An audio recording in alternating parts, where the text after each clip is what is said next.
Buenas noches. Se preguntarán qué tendrá que ver un clima de broma o de joda generalizada con la violencia, con la obscenidad y finalmente con la muerte. Estimada y estimado televidente, no trate de ajustar la imagen de su televisor. Alguien controla la transmisión y no es usted. Controlan el volumen, controlan el vertical y el horizontal. Controlan el foco. Para su comodidad, ellos controlan todo lo que ve y todo lo que escucha a lo largo del día. Repetimos, el problema no está en su aparato de televisión. Es solo que para protegerlo, usted tiene prohibido pensar.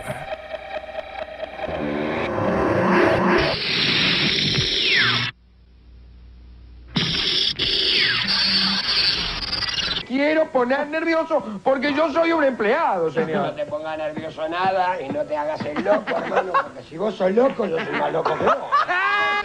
Y no rompe nada, acá no rompe nada. Te aseguro que acá no rompe nada. Tenemos la conexión del gaso de falta de nada. No. La nasta se llama Ojetex, señor. Acá no pone ni ojete ni ojete. No pone nada, hermano. Acá te aclaro que no pone nada. Y le digo más, además, si vive acá va a tener que cargar nafta usted. Para, pero mucha más. Y sí, va a tener que... Acá está la firma, maestro, acá. ¿Qué dice acá?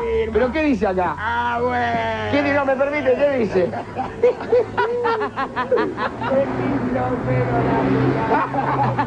Pero lea. ¿Qué dice acá? ¿Qué dice acá? ¡Me chuponazo! ¿Pero qué dice acá, maestro? ¿Pero qué dice? ¿Qué dice acá? Habla de mis exteriores de video más.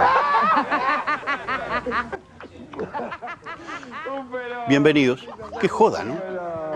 Animus Iocandi es una figura jurídica. Animus Iocandi precisamente es el argumento que me permite defenderme ante cualquier reproche de la sociedad civil cuando digo o hago alguna barbaridad. Pero si era un chiste, ¿cómo te podés enojar? Era una jodita para Videomatch. Así, todo termina por ser dicho o hecho en broma, como entre comillas. Se suspende el sentido habitual de cualquier acto enunciativo en una especie de gran coreografía o de gran performance que busca, antes que nada, la diversión o el entretenimiento. Quiero decir, se suspenden los riesgos, los compromisos y el sentido de responsabilidad de cualquier acto social de enunciación. Puedo decir o hacer cualquier cosa.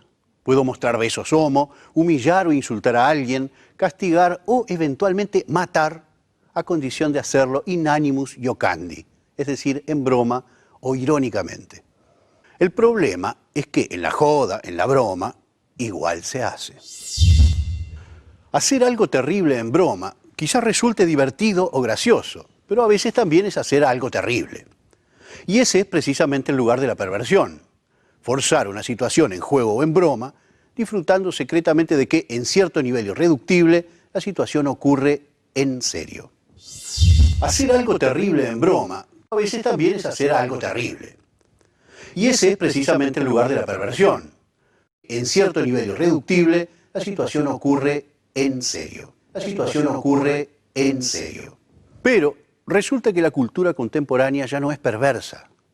La lógica mediática acabó por borrar los límites entre la broma y lo serio, entre el juego y la realidad. Quiero decir, entre esos límites que el perverso adora siempre transgredir. Lo obsceno de la cultura contemporánea es que la figura del animus iocandi tapiza totalmente el universo de la comunicación, sin fisuras, sin fallas, sin contravalores y sin los beneficios de poder pensar un afuera del juego. Una seriedad responsable, algo como un despertar a la realidad. Despertar a la realidad.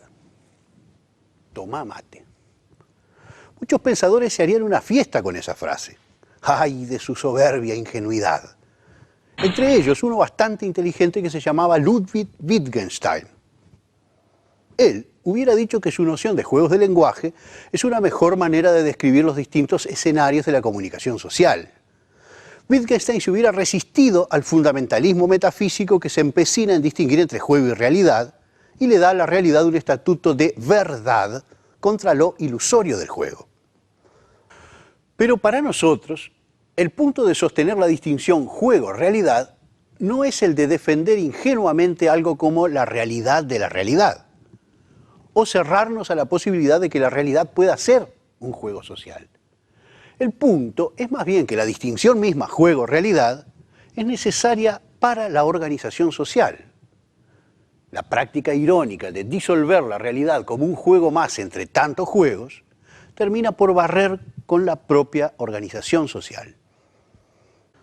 Digámoslo así, la realidad no es real, es necesaria. La realidad no es real, es necesaria. Esto me hace acordar a una tira de Mafalda.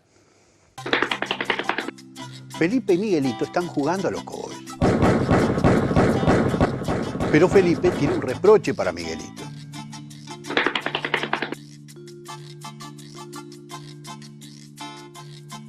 Y Miguelito le responde con bastante lógica.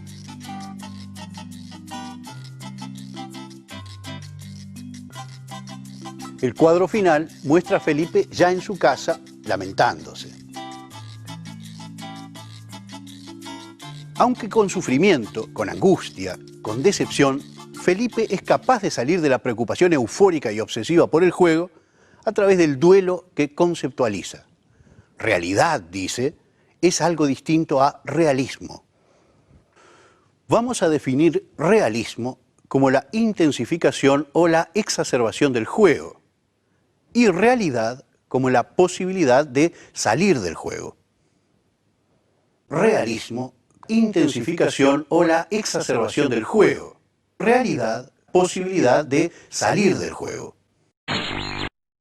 En la cultura contemporánea tiende a borrarse precisamente el límite o la diferencia entre realismo y realidad. Sin posibilidad de distinguir entre el juego hiperrealista y la realidad, jugamos a ser agresivos, a ser fanáticos, a ser violentos, a matar y a morir.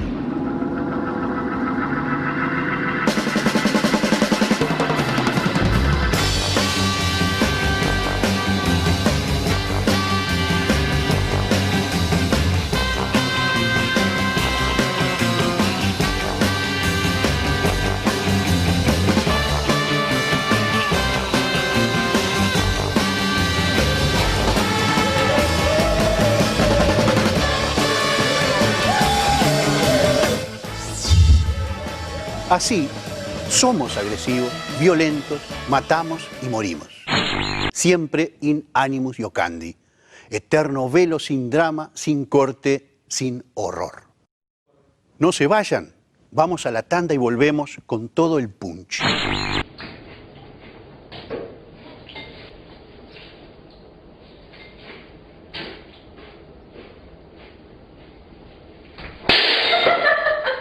Oh my God.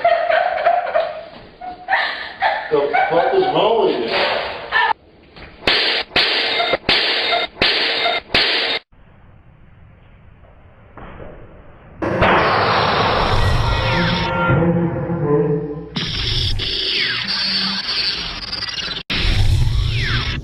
Volvemos.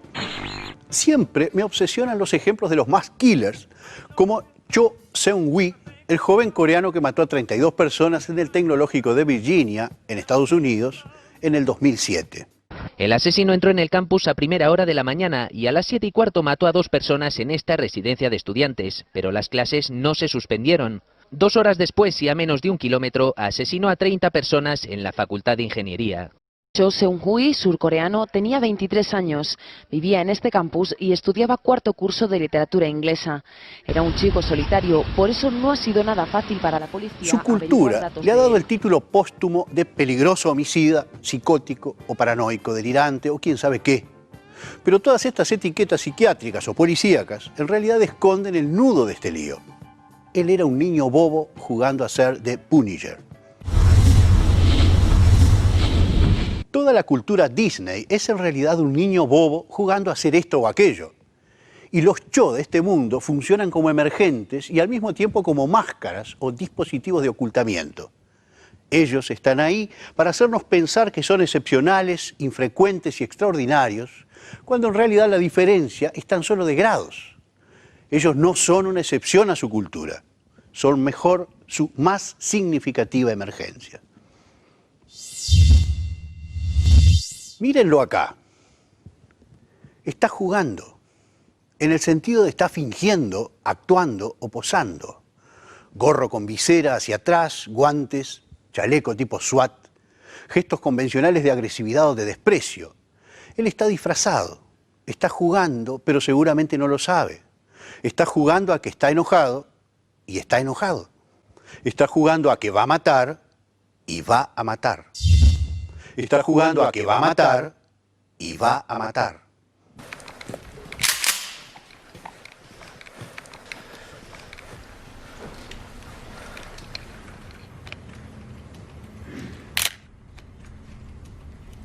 Hey, you got...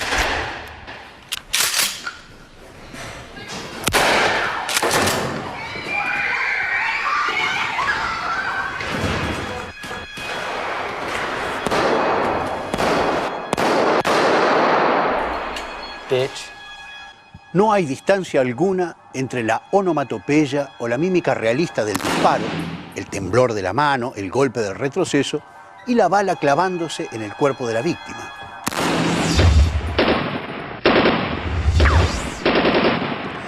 ¡Wow! ¡Qué juego asombroso! Yo disparo mi arma, la gente se desploma. La abolición de los límites entre el realismo y realidad nos coloca exactamente en el punto obsceno de la violencia, el centro inocente de la violencia. La violencia despótica o tiránica, el abuso de poder o la crueldad, la violencia loca o psicopática, o incluso la violencia burocrática del ejecutor obediente de una orden atroz, como la que mencionaba Hannah Arendt en La banalidad del mal, son terribles, pero siempre son criticables. Pueden colocarse en el escenario del discurso conceptual. La situamos negativamente como una fuera o un exceso, como un estado de excepción al funcionamiento racional de la sociedad y paradójicamente por eso es que pueden ser pensadas. Pero ahora la violencia que nos envuelve es una violencia próxima, inherente a la dinámica misma de lo social, innombrable. Es una violencia sin lenguaje, sin asombro, sin horror y sin drama. No se reconoce ni puede ser pensada como violencia. Es una forma quizá mucho peor que la anterior. Es una brutalidad infantil, una violencia que se ejerce inocentemente y siempre un poco en juego o en broma.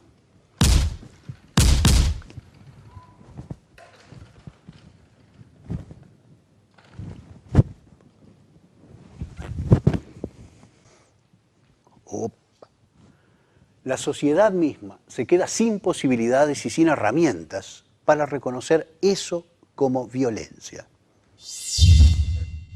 El informativo de la tele muestra que castigan o violan a un niño o que matan a 2 adolescentes después de un partido de básquetbol. Sentimos horror o dolor, pero no podemos separarnos de ese horror. No podemos transformar ese dolor en sufrimiento, socializar el dolor. No podemos hacer algo como un duelo, crear una distancia dramática, hacer un trabajo de conceptualización de ese horror. En lugar de ese duelo, la cultura mediática pone la histeria, el ataque de furia, la performance gritona, la multitud que pide linchamiento. Y este gobierno que regala la plata para esa manga de hijo de puta que haga algo, porque le está regalando la plata para que salgan a matar gente. ¿Está pidiendo concretamente medidas más duras para los delincuentes? Sí, claro que sí, pero por supuesto que sí. Llegar a matar también. Pero termínenla con los derechos humanos y las estupideces. ¿Por qué los derechos humanos no los tienen las víctimas? ¿Por qué los tienen los ladrones? Porque sean menores. Matan, hacen lo que quieren. Si matamos un piche de esos, vamos presos. ¿Y ellos qué hacen? Y que son menores, bueno, basta con los menores. Basta. Acá tienen que venir leyes más fuertes. Y el que mata tiene que morir. A nosotros vienen acá, nos matan, hacen lo que quieren. Si matamos un piche de esos, vamos presos. ¿Y ellos qué hacen? Esto es una cosa que yo no sé, yo no entiendo, no sé qué es el toque de queda, no sé si se puede poner, no sé cómo es, no sé, quisiera saber cosas más importantes para poder, ideas no puedo ser que yo, con toda la gente que haya en el gobierno y que ideas yo, que sería estúpido, ideas yo, que sería estúpido. No hay tiempo de horrorizarse ni por un segundo antes de que el horror de otra atrocidad nos distraiga. Finalmente, terminamos por ritualizar el horror, por jugar al horror o al dolor. por entrecomillarlos, o por no horrorizarnos o por no sentir dolor en absoluto. El problema de los medios no es, como dicen los miopes, que fomenten o estimulen la violencia. El problema es que hacen de la violencia una nada. Buenas noches. Últimamente hemos visto varias veces estas noticias en nuestros informativos. Niños violados y asesinados.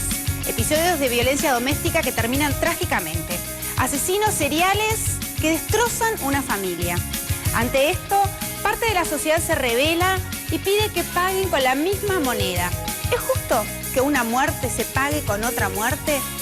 ¿Vos estás a favor o en contra de la pena de muerte? ¿Deberíamos volver a aplicar en algunos casos? 1515 es el número al cual podés comunicarte y voto espacio 1 si estás a favor de la pena de muerte, voto espacio 2 si estás en contra de la pena de muerte. Y para empezar en esta noche vamos a darle la bienvenida a nuestro panel, al sociólogo. Decía, el problema de los medios es que hacen de la violencia una nada, igual que con casi todo lo que tocan. Vamos al corte y al volver, más crímenes, más sangre, más violencia sin sentido y también los goles de los uruguayos en el exterior.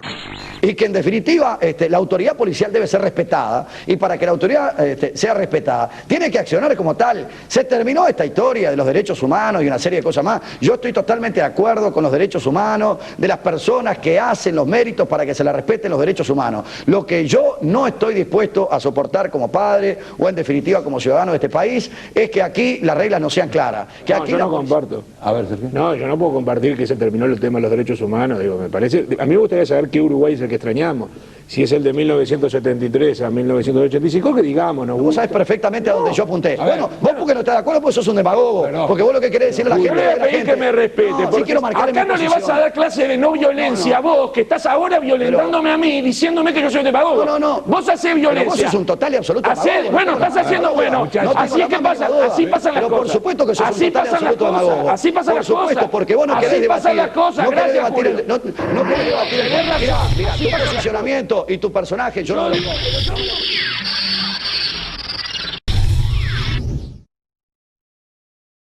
Empezamos con el último bloque.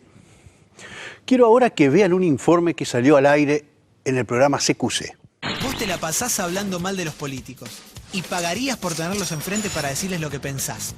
Nosotros decidimos meter un político en una camioneta y dejártelo servido en bandeja. Ahora depende de vos. Si te la bancás, todo eso que pensabas, decíselo en la cara. Estamos en la Plaza Libertador Italia. Aquí nos espera Mauricio Macri, jefe de gobierno porteño, para empezar nuestra recorrida. ¿Cómo le va? ¿Bien? Todo bien. ¿Está listo para esto, esta experiencia, encontrarse con la gente? En una ciudad tan diversa como es Buenos Aires hay de todo, pero estamos listos. ¿Qué piensa de Mauricio Macri? Que tiene que hacer las cosas mejor. ¿Qué personaje este señor? Ha prometido hacer orden en la limpieza y está cada vez peor, la vigilancia. Pero, por ejemplo, ¿se animaría a decirle en la cara? Si lo tuviera enfrente. Por supuesto que sí. ¿Sí? ¿Cómo le va, señor Macri? La señora es diferente porque es de Recoleta y... Recoleta, tiene que hacer unas cosas un poco mejor, la limpieza, el orden. Usted tiene que hacerse cargo de las cosas que prometió. Estamos en eso. Bueno, hágalo, porque yo lo voté. Usted hace muchas promesas, cumpla las cosas, porque con esta mierda de... Mauricio, tiene razón. Díselo en la cara. La gente, razonablemente, se muestra sorprendida, nerviosa y termina por decir poco y nada. Los atolondrados celebran este juego no solamente por ser una broma divertida e ingeniosísima, sino por ser un gran analizador y hasta una especie de desnudamiento, una especie de denuncia, si se quiere. La gente no tiene huevo, querido, arruga y es falsa y tiene doble discurso y por eso el país anda como anda. Ahora bien, ¿por qué celebrar esa épica tonta de decirle algo en la cara a una figura pública? ¿Para qué esa degradación del espacio público o de la polis en el reproche privado a un personaje? ¿Qué gana la sociedad política con este ejercicio directo de democracia basado únicamente en una especie de terapia catártica? ¿Qué gana con el desplante histérico de cantarle las 40 al político? ¿Por qué vamos de la lucha social tradicional al piquete o al escrache? ¿A cuento de qué viene esa estúpida e irresponsable exaltación del coraje como una especie de valor superior o de valor último? Cualquier posibilidad de pensar o de conceptualizar la política o las fallas de la política se cancela. La dinámica social misma deja de ser una estructura histórica compleja y se vuelve un escenario infantil y paranoico lleno de nombres propios, de personajes privados, de conspiraciones, de denuncias, de exasperación. Lo que ocurre es una territorialización violenta de lo social. Lo que ocurre es una territorialización violenta de lo social. La violencia ahora es un vaciamiento de la política. Pero eso no quiere decir que la política sea pacífica. La política siempre es una lucha o un antagonismo. Pero la violencia generalizada no es un antagonismo. Es un estado de beligerancia sin objetivo, sin plan ni maldad, como el que aterrorizaba al inglés Thomas Hobbes hace 400 y tantos años. El asunto es que Hobbes funda a partir de ese miedo un estado policíaco, el Leviatán. La justicia, la equidad, la modestia son por sí mismas, cuando no existe el temor a un determinado poder que motive su observancia, contrarias a nuestras pasiones naturales que nos inducen a la parcialidad, al orgullo, a la venganza y a cosas semejantes. Los pactos que no descansan en la espada no son más que palabras sin fuerza para proteger al hombre. Esta tentación siempre se respira entre los que comienzan a pedir una mano dura o a pedir líderes carismáticos capaces de pacificar la ansiedad del territorio con armas, orden y disciplina. Y esto es muy inquietante, especialmente cuando es tramitado por el cínico o bobo enfoque liberal, que es incapaz de plantearse el asunto de la violencia estructural de la cultura contemporánea, a no ser como problemas de seguridad. El cínico o bobo enfoque liberal, incapaz de plantearse el asunto de la violencia a no ser como problemas de seguridad. Así, el propio político parece comenzar a buscar una especie de redención o de alivio en los valores arcaicos o guerreros, como el coraje, la bravura, los huevos, el prestigio, la lealtad, la honestidad. Como si la catástrofe de la política residiera en la falta de coraje, y no en la de conceptos, lenguaje, crítica o ideas. Discusión de la intervención del MLN Tupamaros en los disturbios del Hospital Filtro. Vení que te reviento la cabeza, oligarca puto, argumentó el diputado MPPista Juan José Domínguez para finalizar el altercado sobre la pertinencia de tratar temas del pasado. En imágenes difundidas por Canal 10, la calle Pou se abalanzó sobre Domínguez para pegarle, pero otros diputados lo intentaron impedir. En ese momento el diputado Hugo Arambillete del MPP tomó la solapa a la calle y este lo golpeó en el rostro. Señor presidente, quiero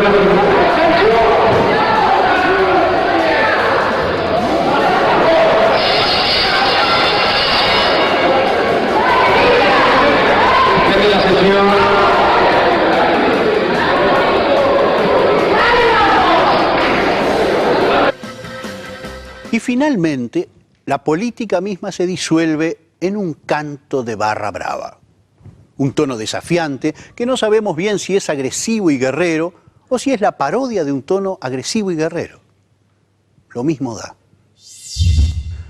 Es claro que para ser una sociedad nueva hace falta algo más que coraje y un buen par de pulmones. Y si es verdad, como dicen los propios periodistas, que los medios le han dado al pueblo una voz, ahora estamos esperando que nos den un cerebro. ¿Cerebros? Escuché cerebros. ¿Es que alguien está repartiendo cerebros? Bueno, la verdad es que a vos te haría falta uno, querido, ¿no? Ah, sí, claro. ¿Y por casa cómo andamos? Hasta la semana que viene. Y después fui de frente y tuve lo que hice yo solo, no te pedí permiso a vos. No, a mí no me tenés por qué pedir permiso. Pero vos tuviste ese cosa a Miani y después fuiste y le diste un beso. ¿A quién? A Miani. ¿Cuándo? Vos lo criticaste y le dijiste de todo. ¿Cuándo? ¿Cuándo? Vos lo criticaste. ¿Cuándo? No, bueno. ¿A cuándo? Vos lo criticaste y le dijiste de todo. No,